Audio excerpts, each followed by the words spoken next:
Hello दोस्तों, कैसे हैं आप। उम्मीद करती हूँ आप सभी बहुत अच्छे होंगे। चलिए जानते हैं अपनी आज की कहानी के बारे में।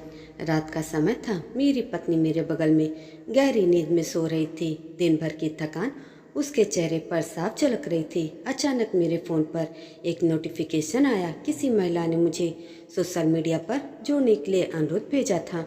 बिना सोचे मैंने उस अनुरोध को स्वीकार कर लिया और फिर एक सामान्य संदेश भेजा कि क्या हम एक दूसरे को जानते हैं। थोड़ी देर बाद उसका जवाब आया, मुझे पता चला है कि तुम्हारी शादी हो गई है, लेकिन मैं आज भी तुमसे प्यार करती हूँ। वह एक पुरानी दोस्त थी जो कई साल पहले मेरे जीवन का हिस्सा रह चुकी थी।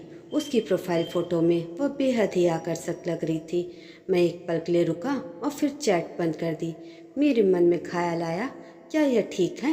मैंने अपनी पत्नी की ओर देखा जो पूरी निश्चिंतता के साथ सो रही थी, जैसे उसे मुझ पर पूरा भरोसा हो। यह भरोसा, यह निश्चिंतता उसने अपने घर परिवार से दूर रहकर मुझ पर किया था।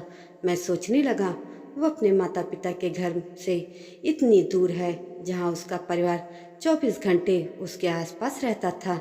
जब वह दुखी होती तो उसकी माँ का कंधा हमेशा उसकी आंसुओं का सहारा होता। उसकी बहनें और भाई उसकी उदासी को मिटाने के लिए हमेशा उसके साथ हंसी ठिठोली करते थे।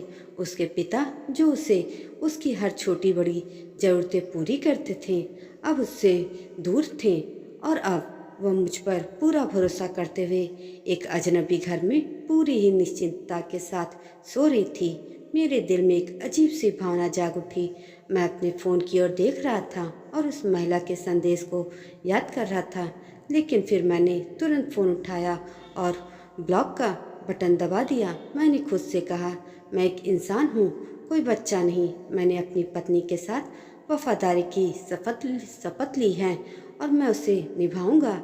मैं कभी ऐसा कुछ नहीं करूंगा जिससे उसे लगे कि मैं उसे धोखा दे रहा हूँ या हमारा परिवार टूटे। मैं फिर अपनी पत्नी की ओर मुड़ा, उसे देखा और उसके बगल में लेट गया। मुझे एक अद्भुत शांति महसूस हुई क्योंकि मैंने सही फैसला लिया था। मैंने अपने भीतर उस व्यक्ति को खोज लिया था जो न सिर्फ अच्छा पति है बल्कि एक मजबूत इंसान भी है जो अपने रिश्ते और वफादारी की कीमत जानता है। मैं जानता हूँ कि जीवन में असली प्यार और वफादारी क्या होती है और मैं हमेशा उसे बनाए रखने के लिए संघर्ष करता रहूँगा।